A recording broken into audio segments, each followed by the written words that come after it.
View समझना जरूरी कि इस समय मार्केट में हो क्या रहा है। बातचीत करेंगे सुंदरम म्यूचुअल फंड के एमडी सीईओ सुनील सुब्रमण्यम जी से। सुनील सर, बहुत बहुत स्वागत है आपका। ये अपना जो मार्केट है इस समय, इसमें क्या चल क्या रहा है? ये देखिए, अभी फार्मा की सुमित बता रहे थे हम लोगों की कि निचले स्तर से अच्छी रिकवरी हुई, लेकिन उसमें से आधे से ज्यादा तो फिर उतना ही महंगे हो गए। आईटी में एक लेग शुरू हुआ मंडे को बिकवाली का, ट्यूसडे को थोड़ी रियायत मिली, आज फिर से वीकनेस है। क्या चल रहा है ये सर सेक्टोरली? देखिए, दो चीज हो रही है। एक, मैं कहूंगा कि ये बहुत अनसर्टन फेज है मार्केट के लिए, राइट। मगर एट द सेम टाइम अगर अप्रैल से आप देखें, 1 अप्रैल से एफआईएस ने वापस खरीदारी करी है, I think around 10,000 crore of purchasing. तो हालत ये है कि डोमेस्टिक साइड में अर्निंग सीजन की शुरुआत है, समर सीजन की शुरुआत है। दो कंज्यूमर ड्यूरेबल्स के लिए बहुत अहम एक क्वार्टर है। तीसरा है मॉनसून के ऊपर जो एल नीनो का इफेक्ट है। तो स्काईमेट का एक तरफ से फोरकास्ट है, इंडिया मेट का दूसरी तरफ से फोरकास्ट है। तो ये सब अनसर्टेनिटी के कारण आप देख रहे हैं कि डोमेस्टिक प्लेयर्स ना थोड़ा एक वेट एंड वॉच मोड में है, थोड़ी बहुत स्पेसिफिक खरीद कर रहे हैं। सेम विद एफआई का पैसा जो वापस आया है ना, मेरी समझ में जो भी अमेरिकन इकोनॉमी में एक रिकवरी नहीं थी और बैंकिंग सेक्टर की प्रॉब्लम्स की कितना गहरे प्रॉब्लम है उधर के एसेट लायबिलिटी मिसमैच का अभी साफ साफ पता नहीं चल रहा है। तो फॉरेनर्स, बीएफएसआई स्पेस एक बहुत बड़ा स्पेस होता है आईटी कंपनी को लिए। तो अगर बीएफएसआई में थोड़ी दिक्कत है तो आईटी कंपनी की डिमांड उधर कम होगी ना। तो इसलिए फॉरेनर्स जो खरीदारी करते हैं सेफ्टी ओरिएंटेड सेक्टर, तो 3 या 4 होते हैं सेफ्टी उनके लिए इंडिया जैसे रिस्क मार्केट में, आईटी, फार्मा, बैंकिंग और एफएमसीजी, राइट। ये 4 उनके लिए एक नॉन सिक्लिकल, जनरली एक सेफ्टी ओरिएंटेड सेक्टर। तो इस हालत में तो अब कंजम्पशन के लिए वो डायरेक्शन ढूंढ रहे हैं। सेकेंड चीज, एफएमसीजी में खास करके ये चाइना का रिकवरी के कारण जो कमोडिटी प्राइसेस में एक बड़ा की एक्सपेक्टेशन है, शायद एफएमसीजी पर मार्जिन का असर आ सकता है। एक सोच है एफएमसीजी के बारे में, राइट। आईटी के बारे में ये एक अनसर्टेनिटी है in terms of the US situation और डिमांड उनके तरफ से। तो वहां पे भी वो थोड़ा ध्यान दे रहे हैं कि वेट एंड वॉच। तो बचा हुआ बैंकिंग एक तरफ है और फाइनेंस एक तरफ, सॉरी फार्मा एक तरफ है। तो मेरे ख्याल में ये फार्मा थोड़ा ओवर करेक्ट होने के कारण उनके लिए वैल्यूएशन में थोड़ा कंफर्ट मिल रहा है। इसलिए ये लार्जली मैं एफआईआई बाइंग का असर जो फार्मा में बाउंस बैक कर रहे हैं। वैसे तो आउटलुक में मेरे ख्याल में आईटी और फार्मा में जैसे वर्ल्ड स्लोडाउन में जा रही है, तो उतना मेरे को एक दिलचस्पी दोनों सेक्टर्स में नहीं है। मेरी फोकस डोमेस्टिक के ऊपर ही ज्यादा है।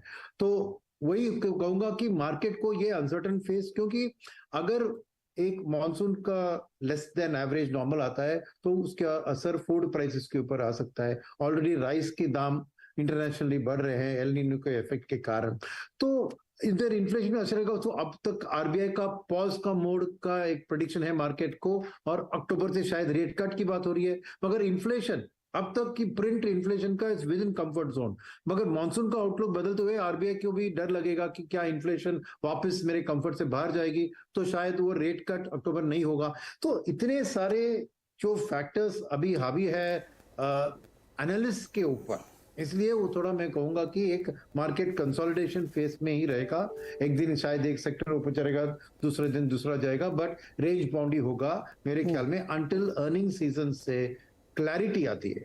और क्लैरिटी तो दो चीजों चाहिए, एक है एक्चुअल नंबर वर्सेस कंसेंसस, दूसरा है गाइडेंस कि कैसा लग रहा है उनकी ऑर्डर बुक और numbers for the coming quarters. तो सुनील सर, जब बायर या एनालिस्ट कंफ्यूज हो तो उसको हम लोग मानते हैं कि कंसोलिडेशन में मार्केट गया, राइट। अब आप ये थ्योरी लेके चल रहे हैं कि बैंक पॉज करके चलेगा और भले थोड़े बहुत फूड प्राइसेस बढ़े तो बढ़े। अब बताइए मुझे कि एचडीएफसी बैंक के तो नतीजे ठीक थे, अच्छे थे, फिर भी उसमें कमजोरी आ गई, गिरावट आ गई, उसमें भी किसी की दिलचस्पी नहीं थी। क्यों? क्योंकि बैंकिंग सेक्टर, वही कह रहा हूं कि जो HDFC bank is a classic example. Stock space में बात नहीं कर सकता। हाँ, नहीं मतलब इंडस्ट्री मान लीजिए इसको। हाँ नो, इंडस्ट्री में देखिए क्या है ना, तो बैंकिंग सेक्टर में जो प्राइवेट सेक्टर और पब्लिक सेक्टर में डिफरेंस क्या है ना, पिछले 2-3 साल रिटेल लेंडिंग ने ड्राइव किया था बैंकिंग को, अगले 2-3 साल में कॉर्पोरेट लेंडिंग ड्राइव करेगा।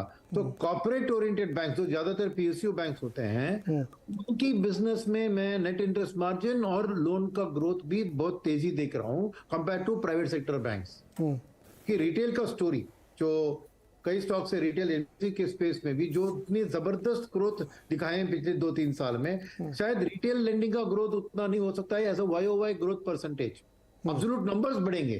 तो मेरे ख्याल में ये इन्वेस्टमेंट साइकिल की शुरुआत is the biggest story which is there in play, और उसका बेनिफिट कॉर्पोरेट लेंडिंग में दिखेगा, और जो बैंक्स उसमें स्ट्रांग है उसमें कहूंगा मैं ज्यादा एक EPS ग्रोथ दिखेगा।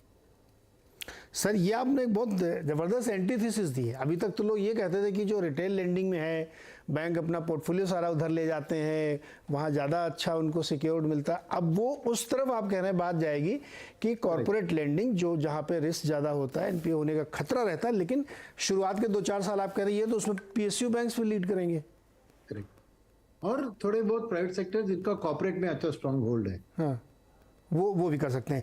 दूसरा एक सेक्टर मुझे IT थोड़ा और समझाइए। देखिए सर, IT में US में BFSI में वीकनेस है, बैंक की वहाँ क्राइसिस हुई है, इन्फोसिस ने कहा कि हमारी तो एक डील कैंसिल ही हो गई, TCS ने उसको शुगर कोट किया, बोला हमने डिफर हो गई है, तरह तरह की अपनी अपनी लैंग्वेज सब लोग यूज़ करके उसको बोल रहे हैं। लेकिन स्टॉक में जिस तरह का करेक्शन दिख रहा है उससे ऐसा लगता है कि ये भी थोड़ा लंबा चलने वाला सेक्टोरली, क्या ऐसा आपको लगता है डर कि और ज़्यादा बड़े करेक्शन है, क्योंकि अभी भी बहुत महंगे हैं बहुत सारे स्टॉक्स? देखिए ये दो चीज़ है इसमें मैं कहूँगा। एक है कि डेफिनेटली BFSI बिगेस्ट बायर है ऑफ IT स्टॉक्स, और post the crisis silicon valley और क्रेडिट स्विस के क्राइसिस के बाद बैंक्स का ध्यान अपनी रिस्क मैनेजमेंट प्रोसेसेस, अपनी ट्रेजरी होल्डिंग्स को करेक्ट करना, उसमें ज्यादा ध्यान होगा। अभी वो ज्यादा IT में इन्वेस्टमेंट उतना नहीं करेंगे, नंबर 1। नंबर 2 बात IT के लिए आपको ये याद रखना होगा कि आप करेक्शन देख रहे हैं फ्रॉम द प्रीवियस हाई। तो प्रीवियस हाईज जो हुए थे पोस्ट कोविड के टाइम में वो अनरियलिस्टिक थे। क्यों? क्योंकि वो ऐसा एक सोच था कि एक Y2K मोमेंट वापस आ गया था। कोविड जब हुई तो सब लोग वर्क फ्रॉम होम की स्थिति में और सब क्लाउड कंप्यूटिंग की ओर जा रहे हैं, internet of things, artificial intelligence, ऐसी बातें लेकर IT को सडनली जो सालों से एक सेफ्टी सेक्टर की स्थिति में था IT, उसको ग्रोथ, सुपर ग्रोथ सेक्टर की वैल्यूएशन देकर पोस्ट कोविड फेज में उनको बहुत बढ़ा दिया था। ये अनरियलिस्टिक था बिकॉज कोविड का जैसे ही सुधार आने के बाद वो सब चीजें उतना वर्क फ्रॉम होम का सिचुएशन यहाँ उतना बड़ा नहीं दिखा। तो एक normal process of correction of that valuation शुरू हो गई थी। फिर रिसेशन की बात आती तो नेचुरली एक एक्सपोर्ट ओरिएंटेड सेक्टर के लिए रिसेशन हानिकारक हुआ। मगर स्थिति ऐसी बनती है कि corrections have happened in different levels in different stocks, number 1। Number 2 बात यह है कि एक रिसेशनरी सिनेरियो में क्या होता है, एक टोटल IT बाइंग कम होता है, मगर अभी तेजी से बढ़ गया है बिकॉज कोविड के टाइम में IT कंपनी से क्या क्या बहुत हायरिंग को बढ़ा दिया। जैसे A कंपनी B कंपनी का बिजनेस को उठा लो अंडरकोट करके, वही हुआ है जो आपने एक नाम लिया था उसके बारे में भी कि किसी और कंपनी ने जाके अंडरकोट करके उसको ले लिया। तो अब ये होता है कि स्टॉक स्पेसिफिक, जैसे जो लो कॉस्ट में चला रहे हैं अपना काम उतना ये कर सकते हैं, शायद उधर में एक बाइंग अपॉर्चुनिटी आ सकती है। मगर ओवरऑल सेक्टर में मैं अभी भी न्यूट्रल एक स्टांस ही रखूंगा। ऐसा नहीं है कि एकदम सेल, क्योंकि बहुत करेक्शन हो चुकी है, या एकदम बाई के स्टेट में अभी IT नहीं आया, बिकॉज अल्टीमेटली वर्ल्ड में चाइना में रिकवरी दिख रही है, बट चाइना का रिकवरी एक मैन्युफैक्चरिंग रिकवरी होता है, वो IT का रिकवरी नहीं है। अमेरिका में जब रिकवरी जबरदस्त आएगी, यूरोप में जब रिकवरी जबरदस्त आएगी, तभी IT का एक वापस ग्रोथ फेज आ सकता है। तो सर कि अभी भी और सस्ता होने पर लेना चाहिए और सिचुएशन क्लियर होने पे। एक सवाल और सर, IT इंडस्ट्री में अगर आपने देखा हो, हम लोग कई बार आवाज़ अड्डा में हम लोगों ने डिस्कशन भी किया कि जो नैस्डैक की रैली है या S&P की रैली है वो कुछ स्टॉक्स की रैली है, और ख़ासतौर पर नैस्डैक में 6-7 स्टॉक है जिनकी वो रैली है।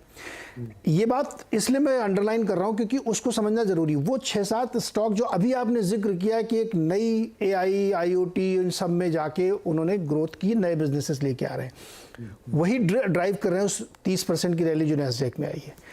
क्या ये इंडियन आईटी सेक्टर को भी इस सिचुएशन के लिए तैयार रहना चाहिए कि ये अब की बार जो नई रैली आएगी वो ब्रॉड बेस नहीं होगी, वो कुछ स्टॉक्स की होगी जो उस नई अपॉर्चुनिटी को ग्रैब करने के लिए या तो तैयार हो रहे हैं या तैयार कर चुके हैं या उन्होंने उस सिचुएशन को समझ लिया है। ये समझना यह एक भूल होगी कि आईटी के A to Z सारे स्टॉक में तेजी आएगी। नहीं, आपकी पहली सोच सही है। ये very very narrow stock specific जो एक मॉडर्न डे कंप्यूटिंग और मॉडर्न डे सिनेरियो के लिए तैयार है और उसके लिए वो अपॉर्चुनिटी को, और ये अपॉर्चुनिटी डायरेक्ट टू कंज्यूमर से शायद नहीं, ये कंपनियों जो नैस्डैक के अंदर जा रही हैं उनको ये अगर सब कॉन्ट्रैक्ट के थ्रू इनको भी ऑर्डर मिलता है कि बिजनेस को सपोर्ट करने फिर भी चलेगा, मगर it will be a very, आपने कहा a few winners will be there जिनको ज्यादातर मार्केट शेयर का गेन होगा और ज्यादातर स्टॉक प्राइस का अप्रिसिएशन भी उधर ही होगा।